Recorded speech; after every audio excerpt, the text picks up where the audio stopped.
10 years of loyalty were wiped out in minutes when my husband's family pushed an envelope across the table and told me my place was finished. My mother-in-law smirked, my father-in-law dismissed me, and my husband stayed silent. I walked out humiliated, unaware that one hidden document would flip the entire story. What happened next changed everything. Before I take you through it, tap subscribe and tell me where you're watching from so this journey reaches farther. The restaurant's lighting was warm, soft, and romantic, the kind meant for anniversary surprises, not life-altering humiliation. But humiliation was exactly what I got. Vivian Langford, my mother-in-law, rested her perfectly manicured hand on the table as if settling in for dessert rather than delivering a final blow to someone who had given her family a decade of loyalty. "Elena," she said, the corners of her lips curving into a smile that wasn't a smile at all. "You've outgrown your usefulness." "It happens." My father-in-law, Richard, didn't even pretend to soften the moment. He simply slid an envelope toward me with 2 fingers, like he couldn't risk touching something contaminated. 3 months' salary. "Final," he said. "Final." Like that word wasn't supposed to crush me where I sat. My husband, Evan, remained silent, hands clasped around the wine glass I bought him for our 7th anniversary, jaw tight, eyes lowered. I saw guilt there, but not enough to make him speak. Not enough to make him stop what was happening. The velvet box in my palm felt heavier by the second. A necklace I'd saved 3 months to buy. A custom piece from a Brooklyn jeweler who listened patiently as I described what I wanted. 2 intertwined initials, delicate but strong. Like I believed our marriage was. What a fool I had been. Richard cleared his throat, the sound dry and practiced, the kind of habitual cue that meant the conversation had concluded long before I ever arrived at the table. "We'll need your employee badge and laptop by Monday morning," he said. "Security will escort you out." Security. As if I were a threat. As if I hadn't spent the last 10 years rebuilding their outdated systems, negotiating global contracts, traveling across time zones until my body forgot where home was. As if I hadn't built the foundation of the empire they now controlled. 10 years of my life reduced to a severance envelope and a family who looked at me as if I were a stain on the tablecloth. My voice barely made it out. "I need air."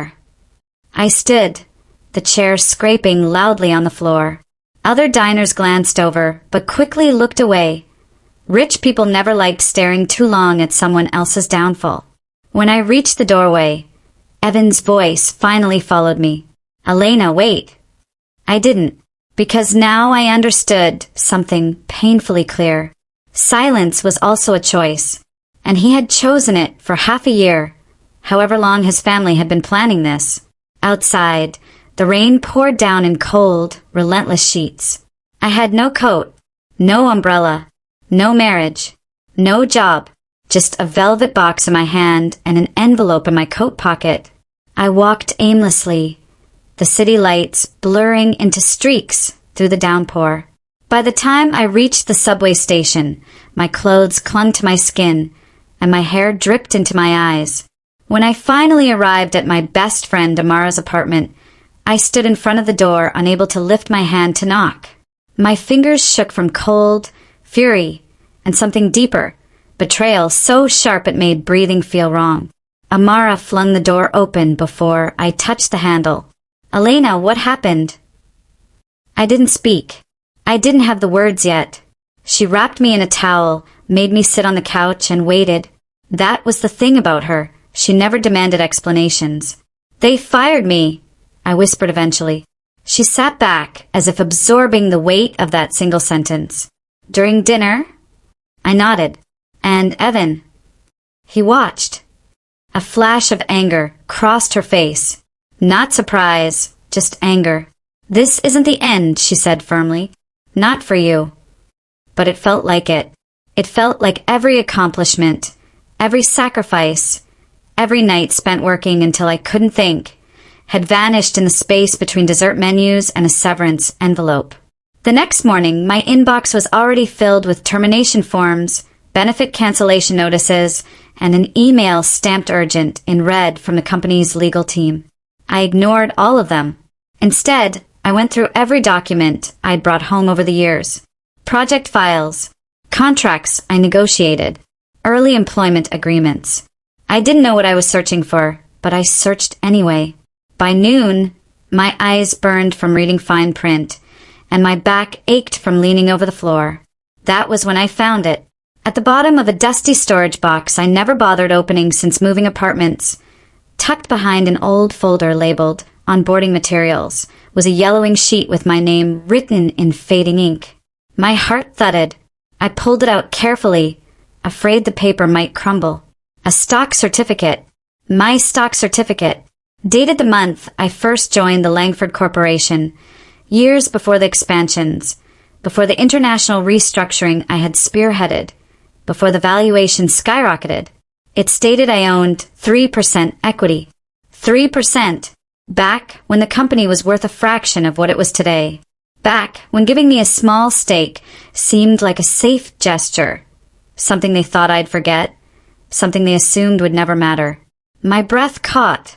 If the company was valued at nearly $1.6 billion after our Australian acquisition, 3% was $47 million. I sat frozen, staring at the number so massive my mind refused to process it. 47 million. In my name. Untouched. Unmentioned in my severance documents. Not bought back. Not revoked. Because they forgot. Because they assumed I wouldn't notice. Because I was, in Vivian's words, useful, but never important enough to matter. I started trembling, not from cold, but from realization. Amara stepped into the room, saw my expression, and immediately came to my side. "What is that?" she asked. I handed her the certificate. She read it once. Twice. "Oh my God," she whispered. "Elena, they missed this. This is still yours." I nodded slowly. My brain raced. My muscles tightened. My pulse hammered. For the first time in weeks, I felt something other than despair. I felt power. Not revenge. Not anger. Just power. The kind that comes when the truth shifts the ground beneath your feet. Amara grabbed her phone. "You need a lawyer. A good one. Someone who won't flinch when facing the Langfords."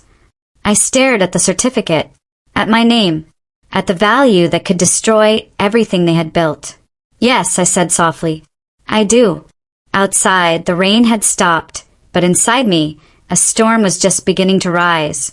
Finding a lawyer wasn't the hard part.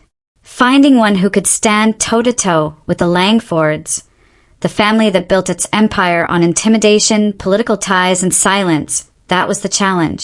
Amara dug through her contacts, browsed firms, cross-checked reputations. I sat across from her at the kitchen table, clutching the stock certificate like it might vanish if I blinked too long. "Elena," she finally said, "I found someone." She slid her phone across to me. A name glowed on the screen. Sabrina Holt, Corporate Litigation and Securities Law. "She's expensive," Amara warned. "But she's the one who took down the Varrington family 3 years ago. The Varrington case. The corporate scandal that shook the logistics world." I exhaled. "Call her."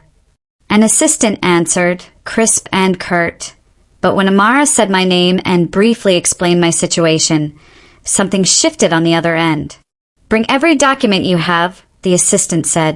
"Ms. Holt will see you at 9 tomorrow morning." I barely slept that night. Not from fear. Fear had become a familiar poison, but from anticipation. Something in me was waking up, stretching like a limb numb for years. By morning, I was functioning on caffeine and adrenaline. The law firm occupied the 49th floor of a glass tower overlooking Midtown. Everything looked expensive, marble floors that clicked under my shoes, minimalist sculptures worth more than my annual salary used to be. The receptionist led me to a conference room with floor-to-ceiling windows and a long stone table. A moment later, Sabrina Holt walked in.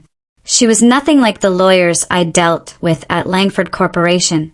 No pomp, no arrogance, no performative gravitas. Just sharp eyes, steady posture, and a mind already calculating. "Elena Martinez," she said, shaking my hand. "I've been briefed. Let's see the documents." I spread everything across the table. The stock certificate, the onboarding packet, the severance agreement, the divorce papers, and years of scattered internal paperwork. Sabrina moved through each page like she was scanning for a heartbeat. 10 minutes became 20. 20 became 30. Finally, she leaned back, steepling her fingers. "Tell me something," she said. "Do you know why family-owned corporations lose more lawsuits than publicly run ones?" I blinked. "Because they're sloppy." "Because they assume no one will ever challenge them," she corrected. "Arrogance makes them careless."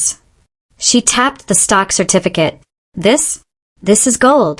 The Langfords never terminated your equity. They never bought it back. They didn't file dissolution paperwork. They didn't even reference it in the severance agreement. That's beyond negligence. It's catastrophic oversight. My pulse quickened. "So it's still mine?" "Legally." Sabrina nodded. "Absolutely. And the valuation as of their last quarterly filing puts your stake at roughly $47.4 million. Hearing the number again felt surreal, like someone talking about another person's life. "But," she continued, "you need to understand what comes next." "Which is war." The word settled between us like a shard of ice. "First," she said, "we file a formal claim asserting your shareholder rights. They will panic. They will retaliate. They will call you unstable, vindictive, ungrateful. They will weaponize every resource to crush you, not because they think they can win, but because they want to scare you into settling." I swallowed hard. "Settle for what?" "Money. They'll offer you a payout, something big enough to tempt you." She leaned forward. "Don't take it." I didn't answer. She continued. "If you accept their offer, the narrative becomes, former employee tries to exploit paperwork loophole and gets a generous settlement. They walk away clean. Their IPO moves forward. Their image stays polished. And if I don't accept?" A slow smile tugged at Sabrina's mouth. "Then you become their worst nightmare. A shareholder they can't erase. Someone with voting rights. Someone who knows every weakness in their infrastructure." My breath slowed. "So what's the play?" "We file on Monday," she said, "and we wait for the explosion." When I left the office, I didn't feel fear. I felt clarity. Amara met me on the street with 2 coffees. "How did it go?" I handed her the extra coffee and started walking. "They forgot the equity," I said. "It's still mine. All of it." Her jaw dropped. "You're kidding." "No." "And the next step?" "We're filing a claim on Monday." She stopped walking and grabbed my arm. "Elena, this is huge." "I know. And terrifying." "I know that too." We walked in silence for a moment until she finally said, "Whatever happens, you're not doing this alone." The weekend crawled by. I tried distracting myself, laundry, cheap takeout, mindless TV, but everything felt like a countdown. Every hour brought me closer to the moment the Langfords would realize the person they tried to bury hadn't stayed buried. Monday morning arrived with pale sunlight and a knot in my stomach. At 9 a.m. sharp, Sabrina filed the claim. At 9:07 a.m., my phone buzzed with the first unknown number. I didn't answer. At 9:09 a.m., it buzzed again, and again. By noon, I had 13 missed calls for voicemails and 5 emails marked urgent, confidential. I ignored them all. Around 2:30 p.m., Amara burst into the room where I was folding laundry. "Elena," she said breathlessly, "turn on your phone." I sighed. "Why?" "Because the Langfords are losing their minds." I powered it on. Notifications flooded the screen. Missed calls from Marcus Langford.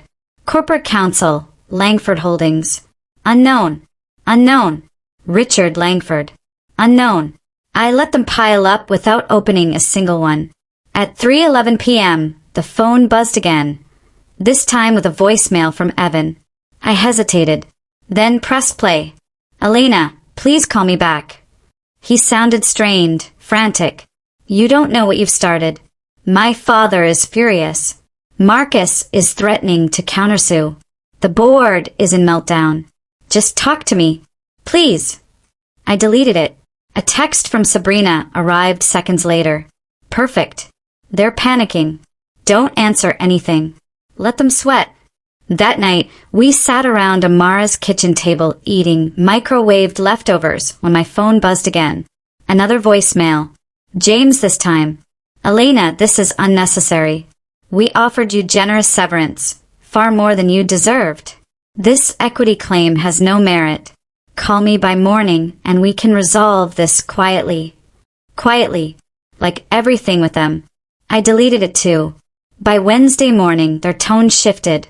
Their legal team emailed Sabrina requesting an emergency meeting for Thursday. She replied with one sentence. My client will attend.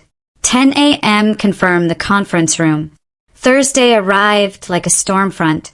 As we rode the elevator to the 49th floor for the meeting, I felt adrenaline replacing oxygen in my lungs. They'll try to intimidate you, Sabrina said. Don't react. Don't defend. Just sit in your power.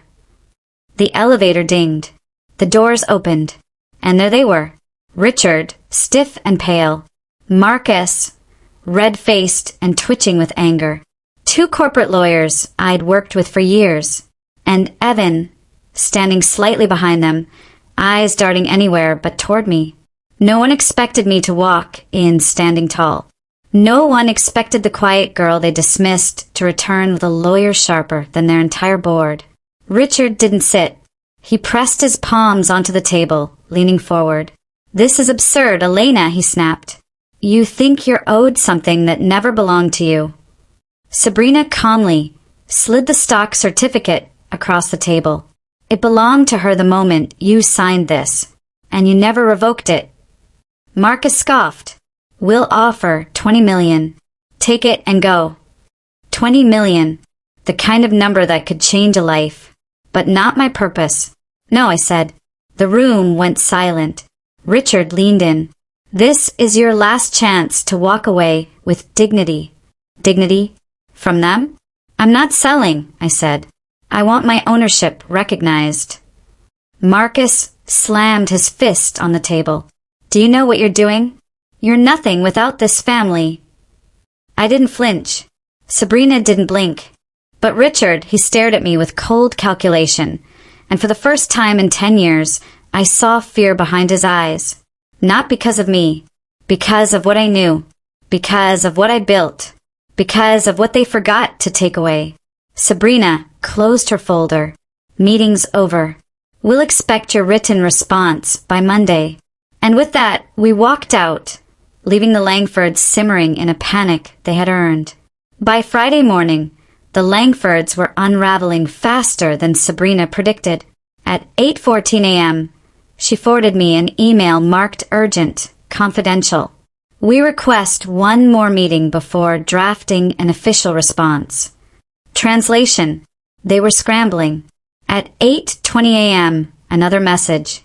Only Richard and Elena. No attorneys. Sabrina didn't even hesitate. Absolutely not.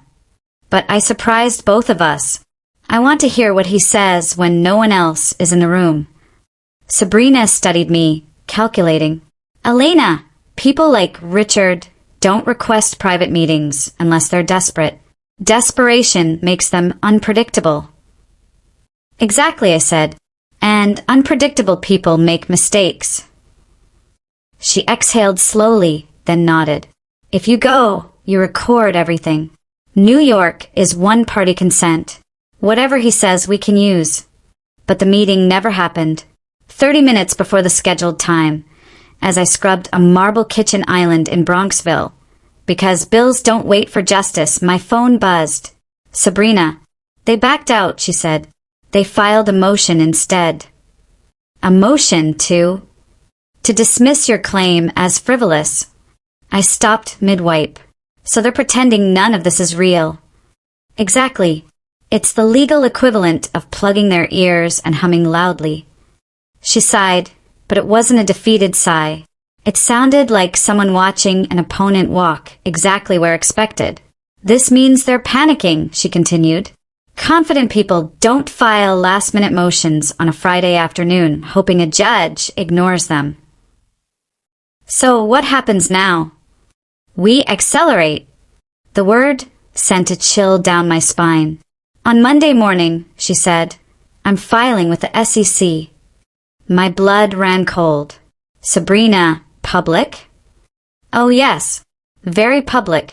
The Langfords have kept their empire afloat by controlling narratives, silencing messes before they leak. But shareholders, regulators, investors? She smirked. They care about facts. And the facts say you are a legal owner of 3% of Langford Holdings. Once this hits the SEC's radar, the Langfords lose control over the story. The thought of my name in headlines made my stomach twist. I hadn't even fully rebuilt my sense of dignity. Was I ready to be torn apart by strangers on the internet? I know it's scary, Sabrina said gently, surprising me. But, Elena, this is how you stop them from burying you again. Visibility is your armor. Once the world sees you, they can't erase you. I hung up feeling heavy and electric at the same time. Amara was stirring pasta on the stove when I walked back into her apartment. You look like you got hit by news, she said. I did. Monday, Sabrina's filing with the SEC. The spoon clattered. Elena, that's huge. I know. And terrifying. I know that too. She stared at me for a long moment. Then, do you want this? Truly. I thought of the night they fired me over dinner, of the severance envelope between the salt and pepper shakers, of Evan staring at his wine glass instead of at me, of Isabella's smirk, of Richard's dismissal, and Catherine Brennan saying, You're not cleaning houses anymore. You're a shareholder. Yes, I said. I want this. Monday morning arrived colder than expected, the kind of cold that feels like the city inhaled and refused to exhale. At 10:12 a.m., my phone buzzed. A text from Sabrina. Filed. SEC has acknowledged receipt. Brace yourself. I barely had time to read it before Mrs. Patterson poked her head into the bathroom I was cleaning. Elena, she whispered urgently. There's a reporter outside asking for you. My heart dropped into my stomach. Reporter? From where? She said Bloomberg. Bloomberg. I nearly dropped the scrub brush. I slipped out the side door, avoiding the cameras, and sat inside the cleaning van, shaking as I checked my phone. 17 missed calls. 43 text messages. 3 voicemails labeled media inquiry. But the one from Amara stopped me cold. Turn on the news. Now. I pulled up the Bloomberg stream on my cracked phone screen. The headline hit like a physical blow. Langford Holdings faces stunning shareholder dispute. Former executive claims ownership stake worth $47 million. My name was in the first sentence. The article detailed the equity stake, the severance agreement, my contributions to the expansion, the failure to terminate the shares, the potential SEC implications, the delayed IPO. Then the story spread like wildfire. Reuters, The Wall Street Journal, Business Insider, Financial Times, all repeating one message. The Langfords tried to erase someone, and that someone didn't stay erased. By evening, I was trending on social media. Amara showed me tweets. Hashtag Justice for Lena. Hashtag Cleaner with Claims. Hashtag Shareholder. Thousands of women sharing their own stories of being pushed out, erased, replaced, undermined. I read until the screen blurred. Elena, Amara said softly, you've struck a nerve. People see themselves in you. I whispered. I didn't want to be a symbol. Maybe not, she said, but you are one. On Wednesday, the story escalated. The Wall Street Journal published an interview with people I had mentored for years, people who'd stayed silent until now. One quote from David Kim. former VP of Operations, made me freeze. Elena Martinez was the operational architect behind Langford's global expansion. Everyone in the industry knows it. Letting her go was the biggest mistake Richard Langford ever made. I read it twice, 3 times. My throat closed. After years of invisibility, someone finally said the truth out loud. That evening, I received a call. Unknown number. I almost ignored it, but something made me answer. Miss Martinez. The voice was female, professional, clear. I'm Victoria Shen, CFO of Meridian Capital Holdings. I have a proposal for you. I sat straight up. A proposal? Yes. Our firm invests in logistics and supply chain companies. We've been following the Langford situation closely. My pulse quickened. And we'd like to discuss funding a new venture under your leadership. $200 million in seed capital. My breath left my body. And what would you want in return? Your expertise, your leadership, your vision. She paused, and the symbolism of what you represent. Competence triumphing over nepotism. Investors will rally behind that. I swallowed hard. What exactly are you offering? A partnership, she said. Martinez Logistics. You at the helm. Full operational control. A board seat. A team. Resources. Freedom. I didn't respond. Elena, she said gently, you built their empire. Imagine what you could build for yourself. I stared at the wall, at the peeling paint, at the life I had been forced into. For the first time, I felt something new rising. Not survival, not desperation, not fear. Possibility.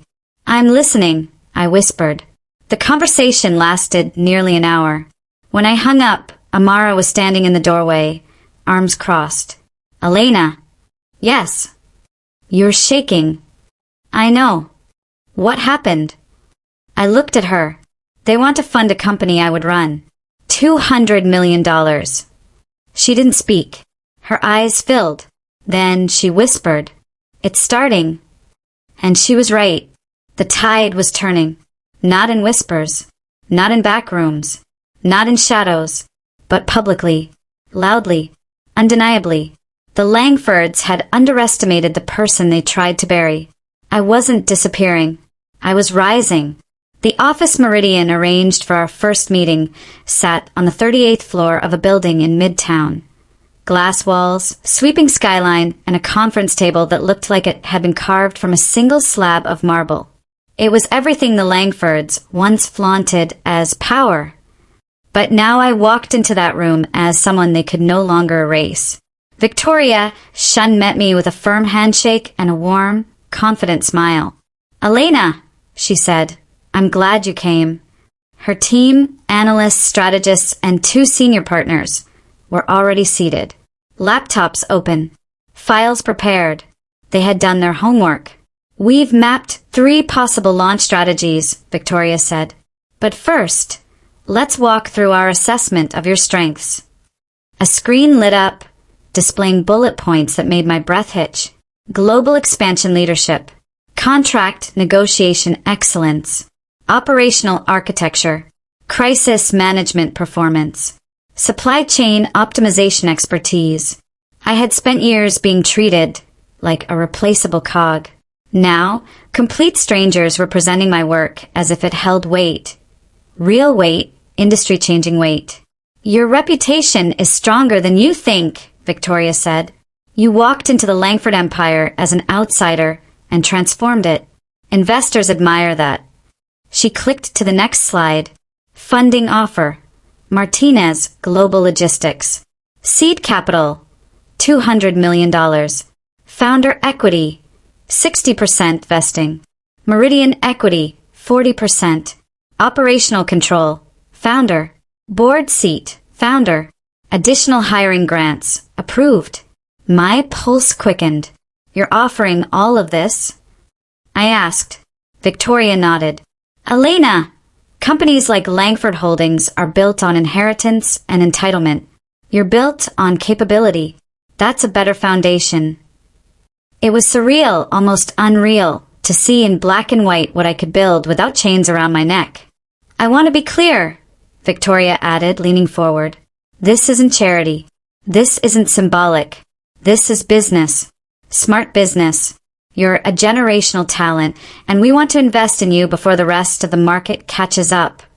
I swallowed hard. I need one thing before I sign, I said quietly. I need to know you aren't using me as a weapon against the Langfords. Her eyes softened. Elena, we aren't in the revenge business. We're in the opportunity business.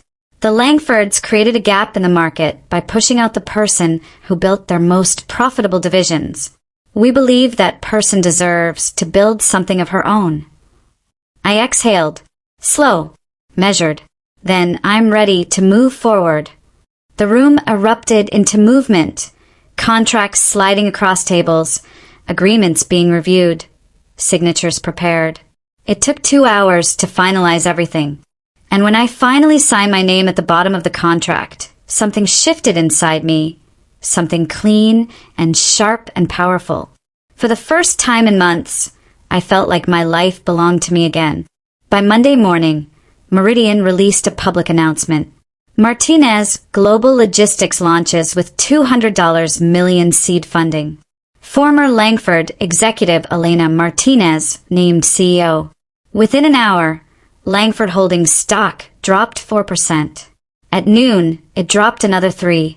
By end of day, it had hit its lowest point in 18 months. News outlets exploded. The Langford fallout continues. Elena Martinez sparks industry shakeup. New competitor threatens Langford's market dominance. For every article praising my leadership, there were others trying to diminish me. Commentators calling me reckless, ungrateful, opportunistic. But then the support came. From women. From former employees. From small business owners. From people who had watched other families like the Langfords crush anyone who didn't fit their mold. My inbox flooded with messages. You inspire me. I know what it's like to be pushed out. Thank you for standing up. Build something better. I tried not to cry reading them, but sometimes I did. 3 weeks into building the company, we hired our first 15 employees. Some were former Langford colleagues who reached out quietly, fearful, cautious, but hopeful. One of them was Marcus Chen, my old operations analyst. Not related to the Langford Marcus. Thank God. Elena, he said during the interview. I left Langford the day they announced my promotion into your old role. I couldn't pretend I didn't know who did the real work. You taught me everything I know. I want to be part of what you create. I hired him on the spot. More hires followed, logistics experts from Melbourne and Singapore, automation engineers who had worked with me overseas, analysts who had watched the Langfords take credit for what I built. Our office was still being painted, cables hanging from ceilings, desks arriving in mismatched shipments. But every corner buzzed with possibility. This wasn't Langford's empire. This was mine. While Martinez Global grew at breakneck speed, Langford Holdings spiraled. Their IPO, originally planned for March, moved to April, then May, then June. Each delay sent investors into a frenzy. Internal memos leaked. Employees complained anonymously online. Shareholders demanded answers. Analysts referred to the situation as the Martinez effect. At night, I sometimes lay awake, staring at the ceiling of Amara's apartment, wondering if this was all real. But the universe answered that question for me on a humid Tuesday afternoon. My phone rang. Unknown number. I hesitated, then answered. Elena, came the voice, low, tight rattled. Richard Langford. My breath stilled. This is a declaration of war, he said. Launching this company, taking our employees, tanking our stock. This is a hostile act. I didn't flinch. Richard, I replied calmly. You declared war the night you fired me in a restaurant. You think you can beat a company like ours, he snapped. No, I said. I don't think it. I know it. Silence. Then, "You will regret this." "Maybe," I said, "but I'll regret it as someone building a company, not as someone scrubbing toilets because your family decided I wasn't worth anything." He hung up without another word. I stared at the screen, pulse steady, mind sharp. This was the first time I realized something. The Langfords weren't angry because I was fighting back. They were angry because I was winning. By the end of the second month, Martinez Global had 30 employees. By the end of the third, 60. By month 4, 87. Clients trusted us. Investors watched us. Competitors feared us. And through it all, the Langfords scrambled. Their board meetings grew heated. Their quarterly earnings declined. Their internal reports showed shrinking market share in regions I had built from scratch. One morning, a junior analyst forwarded me a screenshot of an email circulating inside Langford Holdings. "Identify key vulnerabilities in Martinez Global and recommend suppression strategies." Suppression, not competition. Suppression. I almost laughed. Rich families panic in predictable ways. The final blow came from the courts. 8 months after filing my shareholder claim, Sabrina called me with a tone I had never heard from her before. Pure satisfaction. "Elena," she said, "the judge ruled." My heart froze. And, "You won," she said, completely, unequivocally. "Your 3% equity is valid. They never terminated it. And they owe you damages." "How much?" $5.8 million in damages, plus the value of your shares. The world blurred for a second. Sabrina exhaled. "You're now worth $53.2 million. I sat down on the office floor, unable to move, unable to breathe. "Elena?" Sabrina asked softly. "I'm here," I whispered. I need a minute." "Take all the minutes you want," she said. "You earned this." And she was right. I had earned it. Every penny, every recognition, every headline, every inch of ground they tried to take from me. I was no longer a name they could erase. I was a name they would never forget. The official court ruling hadn't even cooled before the Langfords reacted exactly as Sabrina predicted, by pretending they still held power. Within hours of the judgment becoming public record, my inbox lit up with a new message. From Langford Legal Affairs. Subject: settlement offer. Immediate attention required. I opened it, expecting another attempt to intimidate me. Instead, "We are prepared to offer $25 million for immediate transfer of your equity stake." I stared at the number. 25 million. The old version of me, the one who used to ration meals to save for anniversary gifts, might have hesitated. But the person I had become? I closed the email without replying. Not even Sabrina could convince me to consider it. She called within minutes anyway. "You saw the offer?" "Yes." And, "No." There was a pause long enough for me to imagine her smirk. "Elena, you terrify them," she said. "I'm proud of you." I didn't feel terrifying. I felt steady, centered, determined. They didn't want me gone because I was weak. They wanted me gone because I finally knew my worth. But the Langfords weren't done. Not even close. The day after the settlement offer, Sabrina received a formal request. Mandatory meeting with Ms. Martinez to discuss shareholder integration. Integration. They didn't want to integrate me. They wanted to silence me. But per the law, once I was officially recognized as a shareholder, they were required to meet with me. Sabrina set the meeting for Wednesday. "I'll attend with you," she said, "but be prepared. They won't show humility. They'll pretend they're generously welcoming you into their circle." "Let them pretend," I said. "I'm not playing along." When Wednesday came, I arrived early and sat in the conference room overlooking Midtown. Moments later, the room filled with a storm of expensive suits, cold expressions, and strained smiles. Richard entered last. He didn't bother hiding the anger etched across his face. "Elena," he said stiffly, "shall we begin?" "Please," I answered, with a calm I didn't entirely feel. He took his place at the head of the table, his throne as always, and began the speech I had expected. We are prepared to transition you into the role of silent partner. No board involvement. Limited voting privileges. Public cohesion is essential for our IPO, so your cooperation is appreciated. It was like being back at that anniversary dinner, being spoken to as if I were a subordinate, an inconvenience, an error needing correction. But this time I wasn't powerless. No, I said simply. Richard stiffened. What do you mean, no? You're not in a position to dictate my role, I replied. I am a shareholder. I have full rights, and I won't allow myself to be erased again. You don't understand the implications, he snapped.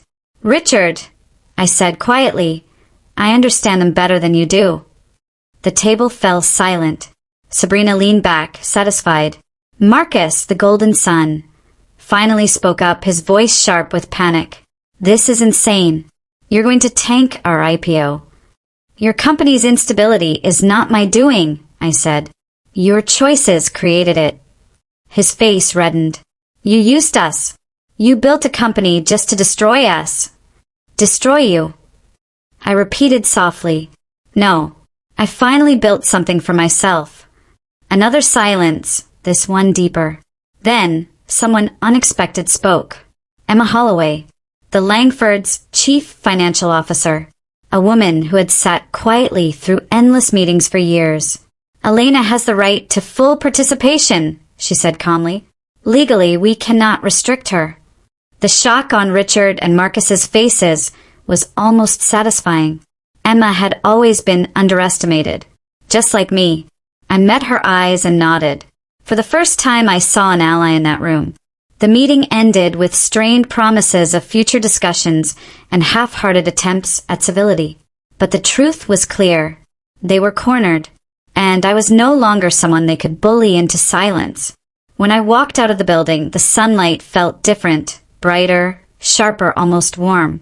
Amara called as I reached the sidewalk. How did it go? As expected, I said. They tried to force me into being quiet. And you? I refused. Her laugh echoed through the phone. Elena, I don't think you realize who you've become. Maybe I didn't, but I was learning. The next morning, I woke to something I never expected. A request for a live interview. Not from a gossip site. Not from a small blog. From CNBC.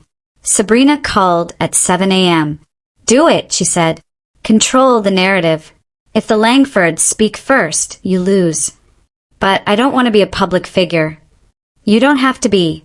You just have to tell the truth. Truth.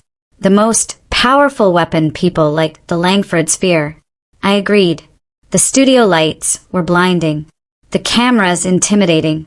The anchor, Jennifer Park, was known for dismantling CEOs on live television. Perfect. Ms. Martinez, she began, you've become a symbol of resilience in the corporate world. Do you see your victory as vindication? Vindication, a word that once burned in my chest. But now, I see it as clarity, I answered. For years, I doubted whether my work mattered. Now the world knows it did. Jennifer nodded, impressed. And what do you say to those who claim your actions against the Langfords are personal? I hesitated only briefly. My actions aren't about destroying anyone, I said. They're about refusing to disappear. When people decide you don't belong, you can either accept it or build a place where you do. The clip went viral instantly. Millions of views. Thousands of comments. People sharing it with captions like, This is strength. I needed to hear this today. Elena Martinez is rewriting the rules. It was overwhelming but empowering. For the first time in my life, I felt seen. Not used. Not dismissed. Not sidelined. Seen. But the biggest shock came 3 days later. A courier arrived at my office with a heavy envelope. No sender listed. Inside was a letter written in familiar handwriting. Strong, slanted, unmistakably Richard's. I unfolded it slowly. Elena, I am writing against the advice of my attorneys, my board, and my family. The words blurred for a moment. Then I kept reading.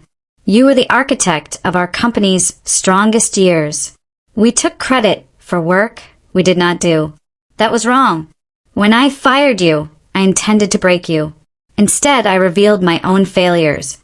You have proven yourself to be the leader I could never be. I don't expect forgiveness. I only offer acknowledgement. I refolded the letter, placed it back into the envelope, and sat silently for a long time. Not because the apology meant anything, but because I had finally reached a moment I once thought impossible. I no longer needed the Langfords' approval, or their remorse, or their validation. I had outgrown them, completely, and the next challenge was coming. Bigger, public, unavoidable. The shareholder meeting. The first time I would walk into Langford Holdings not as an employee, not as someone's wife, but as someone the entire room would have to face. Someone impossible to dismiss. Someone who came back stronger than they ever expected. October arrived with the kind of sharp, early morning chill that makes the city feel like it's holding its breath. The Langford shareholder meeting, my first as an acknowledged owner, was set for the 15th, at the Waldorf Imperial, a place where chandeliers glitter, generational money whispers, and power gathers in polished clusters. It felt poetic. The night before the meeting, I barely slept. I lay in the bed of my small Brooklyn Heights apartment, the place I finally moved into, leaving Amara's couch with gratitude and grief intertwined, and stared at the ceiling. Tomorrow, I would walk into the room where decisions were made about a company I helped build. Tomorrow, the people who dismissed me, erased me, humiliated me would have to sit and listen. Strange how victory can feel terrifying. At 6 a.m., Amara called. Are you awake? Yes. Are you breathing? Mostly. Good. Keep doing that. I laughed, a weak one, but it loosened some of the knots in my chest. What should I wear? I asked. Elena, you're a CEO now. Wear the life you built. I chose a charcoal suit, tailored, sharp, powerful. Not the worn outfit I had worn to failed interviews months ago. Not the clothes stained with bleach from cleaning houses. This suit came from my own salary at Martinez Global, a symbol of where I stood now.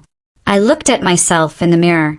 I didn't see the woman who had walked out of a restaurant in the rain, gripping a velvet box and trying not to crumble. I saw a woman who had rebuilt herself, a woman made of steel and scar tissue and resolve. The Waldorf Imperial lobby buzzed with murmurs and expensive perfume. Shareholders used gold pens to sign in. Assistants carried binders that looked heavy with numbers. As I crossed the marble floor, heads turned. A few people whispered my name. Some pretended not to stare, which only made the staring more obvious. Others nodded respectfully, the way one acknowledges a rival who earned their place. I found a seat in the third row, not in the shadows, but not claiming the front either. A quiet declaration. I'm here and I'm undeniable. When Richard entered, he saw me immediately. His jaw tightened, eyes narrowing for just a second before he masked it with a practiced expression of leadership. Marcus followed, face tense and pale. The board filed in behind them, carefully composed but clearly uneasy. The meeting began. Richard stepped up to the podium. Good morning. Thank you all for attending the annual Langford Holdings shareholder meeting. His voice carried the same authority he'd worn for years. But now there was something else underneath it, fragility, like a man balancing on a beam that suddenly felt too narrow. He reviewed revenue reports, which looked impressive at first glance, until the details appeared. Margins are tightening in the Asia-Pacific region, he said. Of course they were. I had built those partnerships, relationships built on trust and continuity. Removing me had consequences they couldn't quantify on spreadsheets. Operations costs have increased by 14%, he continued. Automation systems I designed were being mismanaged.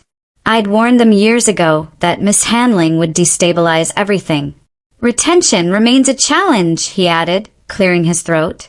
People were leaving because culture trickles down from the top, and Langford culture was cracking. Marcus took over next, presenting on strategy. Watching him struggle through terminology he barely understood felt surreal. He read from cue cards, tripping over metrics and definitions. When someone asked about Melbourne, the jewel of my work, he froze. An investor raised an eyebrow. Is the contract at risk? Marcus swallowed visibly. We are reviewing structural issues with the partnership.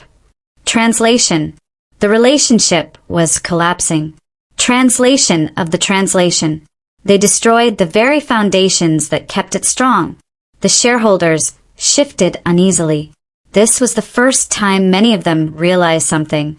Langford Holdings, without the architect behind its expansion, was just a name with fading shine.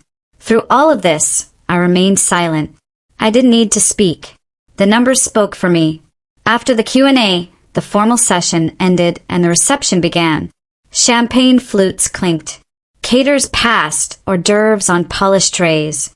Conversations buzzed with a mixture of curiosity and tension. I moved toward the exit slowly, weaving through clusters of investors who whispered my name as I passed. Elena Martinez, someone asked softly. I turned to find an older man, neatly dressed, holding a portfolio. I've followed your new company, he said. Your first quarter projections, impressive work. Thank you, I replied, genuinely surprised. He nodded once and moved on. Others approached too, some subtle, some direct. The respect felt real. Then, as I stepped near the tall windows, a familiar voice cut through the crowd. Elena. My breath stilled. Evan. He stood there, holding a glass of champagne he wasn't drinking. He looked older than I remembered, not in years, but in weight. The easy charm he once carried had been replaced by a quiet weariness. Elena, he repeated, can we talk for a moment? I hesitated. The polite answer would be yes. The strong answer would be no. But the human answer, the one that understood closure, won out. 1 minute, I said. We stepped into a quieter corner, the city visible behind us. I saw your interview, he said softly, on CNBC. Okay. You were incredible. I didn't respond. He exhaled, shoulders sinking. Elena, I'm sorry. The words echoed slightly in the huge room. Not loud, not dramatic, just honest. For what my family did, he continued. For what I didn't do. For staying silent when you needed me most. I wasn't strong enough to stand up to them. My chest tightened, not with longing, but with grief for the life I once imagined. You had choices, I said quietly. You decided none of them included me. He nodded, eyes glistening. I know, and I live with that every day. Silence settled between us. Are you happy? He asked finally. The question struck me harder than his apology. I thought of Martinez Global, my team, my company, my future. I thought of the nights spent building instead of breaking. I thought of my own healing, slow but steady. Yes, I said. I am. A sad, soft smile crossed his face. You deserve that, he whispered. Then he stepped back. I won't bother you again. I just needed to tell you the truth. He walked away before I could say anything else. I watched him disappear into the crowd, a chapter closing with quiet finality. When I left the Waldorf, the sun had warmed the concrete. The city felt alive, humming, unapologetically, forward-moving. I walked several blocks without destination until I reached the East River, the same place I had stood months ago after discovering the truth about my shares. The wind tugged at my hair. The water shimmered. I sat on a bench, pulled out my phone, and opened the photo album titled Before.